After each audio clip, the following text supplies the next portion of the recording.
আরে তোমার মতো মা কটা ছেলের ভাগ্যে হয়। আমি যে তোমাকে নিয়ে গর্ব করি মা, গর্ব করি। তুমি তুমি সত্যের জন্য নিজের ছেলেকেও ক্ষমা করোনি। তোমার নাম তো ইতিহাসের পাতায় লেখা থাকবে মা। আমি কোনো ইতিহাস হতে চাই না, আমি শুধু আজ আমার ছেলেকে চাই, আমার ছেলেকে চাই। ছেলের কবরস্থানে মুসলমান মেয়েদের যাবার আইন আছে কিনা আমি জানি না, কিন্তু তুমি আমার কবরের কাছে যেও মা।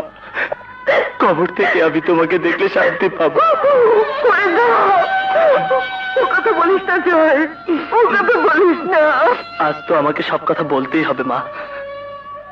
আজ যে আমার বিদায়ের দিন, আজ আমাকে সবকিছু বলতেই হবে। মা, আজ তোমাকে একটা সত্যি কথা বলি। যে খুনটির জন্য আমার ফাঁসি